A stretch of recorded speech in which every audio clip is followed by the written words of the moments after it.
Ladies and gentlemen, this is your protostar Kyle Fletcher. Please say my full name when you address me, and you're listening to the Smart Tank Revolution. Ladies and gentlemen, welcome back in the saddle. We're ready to do battle. We are back. It is the Smart Tank Revolution, where we always kick out at 2. That's right. I am your host, Joey. It has been so long. I've had so much going on, but I'm back because, well, I need some business. And I am, of course, the benevolent, the intelligent, the excellence of elocution, Mr. Lemon Pepper Pendergrass himself, ladies and gentlemen. It's Donnie Wonderful. We're the Smart Tank Revolution. This is how it was intended to be. Yes. 2 smarks talking wrestling, and today is a very special day. It is. We are about an hour and a half away from going to Collision here in the Boston area, specifically in the Fenway Park area, directly behind Fenway. Yep. And with that being said, I just want to also put this out there in the universe because this is something that we are going to attempt to make happen, and I plan to be a part of it. But we're going to get AEW here at Fenway in the summer. Yeah, we should. Tony Khan wants to bring a pay-per-view here. He needs to. He said it last night, and he said he's going to address it.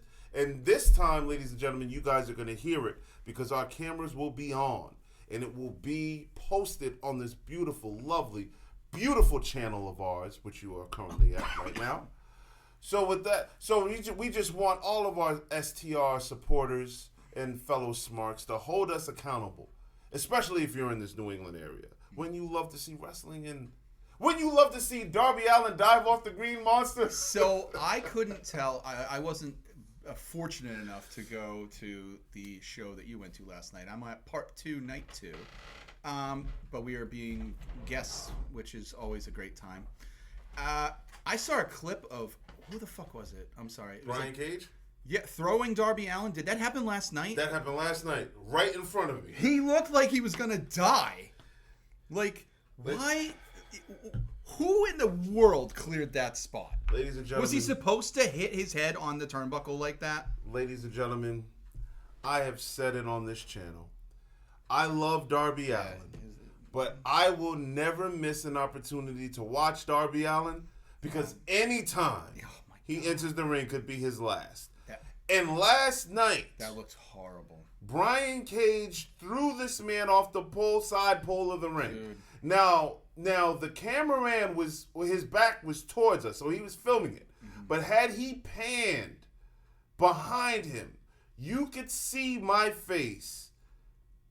I'm shaking my head, saying, "Yup, that's it. He's dead. He's dead." When I saw that spot, I couldn't tell if it was from last night or somebody was posting it on X from like a year ago or whatever. And I didn't know who the wrestler was, so it was Brian Cage. And I saw his head clip right off the fucking thing. Yeah. And he went down. Yeah. And you could tell this was one of those, like, you needed the X up there real quick. Yeah. And I was like, I don't think he was meant to hit that. I think he was supposed to clear it or something. But he clipped it. He clipped the side of his head, like, bang. It was ugly. First of all, I always wince, and you know the spot I'm about to talk about. Whenever a wrestler gets out on an apron. The apron spot. I always, my stomach, my testicles go into my stomach for a few moments. Ooh. Because it's always the most dangerous part of the ring. And I didn't know that, and it's just a fun fact, if I could take you back through time in the Wayback Machine. Buddies of mine, my dad used to do programs for kids, and we were in Duxbury, and they had a boxing ring. So we were helping my father run his summer camp, and we couldn't wait because the boxing ring is essentially a wrestling ring to geeks. And so it's not because we never did it before. But me and my buddy Josh, and my buddy Josh and I, we were waiting, and we were just like foaming at the mouth every time we had to go get supplies or whatever. We just saw this boxing ring, and we're like, man. We had our belts with us. So day 2, when we went back to work, we had our belts. We had everything with us. We got my dad to say, okay, for lunch, I'll watch the kids. You guys go have fun. So, of course, untrained morons. We went in there, and we were probably about 16, 17, maybe 16. And I took a power bomb from Josh to open it up right away. And we were going to do a triple power bomb spot. He gave me one just straight up jackknife off the shoulders. Bang. Never taken a bump in my life. And I was like, oh! I was like, it's nothing like what we see on TV. He goes, get up. He's like, you're going to get the next two. I'm like, fuck you. I'm like, I can't move. I sat there. It looked like I was at a gynecologist's office with my feet in stirrups because it was held up in that position where my knees were over my head. And I was just like, no, pin me. Go home. You win. And my ECW title was on the line. I was like, just take the title. So fair to say you lost the ECW title. Oh, I lost it so bad. But then we had another friend with us, and he throws Josh off the ropes, and those are just essentially cable. But Josh decides to do the skin of the cat like Shawn Michaels. So he thinks it's going to be the greatest thing. What he didn't account for is the apron juts out like this far. So he goes... Because it's a boxing ring. Right. He goes flipping over. His knees, both knees, clip the back of the... both of them clip the apron with a big thud. And he goes down. He doesn't get up for like 10 minutes. So my dad had to deal with us hobbling around for the next 3 days when we're supposed to be helping him. And we were as useless as shit because I had a bad back and I had a neck brace. And then Josh, he was hobbling and had two compression braces on his knees. And then he had a lidocaine patch for his back. We're only like 16. And fair to say... But we learned that wrestling rings and boxing rings are not the same. Amen to that. Not even close. It was a hard lesson to learn, but I'm glad you learned it nonetheless. It was still a great memory, but my God, we're going to open up with a triple powerbomb spot. All right, that sounds cool. I'll take it. No problem. I've taken it many times. Because, we wrestle on a trampoline all the time. What could go wrong? I love that logic. I love that logic. See, it's logics like that why so many kids get concussions untreated when they're 16. It's how Mick Foley had his job. Glad you said that because I was actually going to pivot. So I wanted to share some thoughts on, and this is probably what this is going to turn into. That's what I was going to bring up too. We're like mind meld. I'm so glad. So. How would you book this or produce this? Darby Allin versus Mick Foley. And okay, so we don't need a title here, but we need something that's kind of true to form to I think you could go for a TNT championship. How about this? Darby's going to get that back. How about this? Darby Allin, Mick Foley. Hypothetically, of course. Well, he is going to wrestle. He wants one more match. Oh. You have not heard that. They have already agreed. He is wrestling one more match in AEW. Mick Foley can barely get out of bed without He's pain. Still Is he training? One more match. Ooh. That was part of the deal. So, my mind immediately went to Darby Allin. I was like that. But I will tell you the one I think they're going to go with, and it could be even be it all in. I think they're going to go with the two Long Island boys. I think you're going to get MJF and Mick Foley. Because that's safe. That's safer. That's safe. It's much safer. There's history there. They were supposed to have a feud, if you recalled. They were working something like that. If I'm not mistaken, did they do something like in Vegas during the first All In or All Out? Something All In? they did something online that was starting to gain a little bit of traction. It was kind of like how Mick Foley and Jon Moxley, who was Dean Ambrose at the time, was supposed to have a feud when Dean Ambrose was in FCW, coming up to the main roster. And that gained traction, and then it went away. But, this Jon Moxley, I don't want to see near Mick Foley. Because he'll murder him. Jon will kill him. I like Jon a lot, but Jon will kill him. You can say the same thing about Darby, then. I think Darby... The weight differential would make it better for Mick Foley. But for one more match, do you want babyface versus babyface? Because how do you turn Foley heel unless it's like some authoritative thing, which I don't want to see? And Darby hasn't been a heel yet. But would he be a good heel? I don't know. That's a good point. I do want to see Darby versus Mick Foley, though. I think it would be a grerit spectacle. That's because we all enticed by the train wreck that would happen on camera.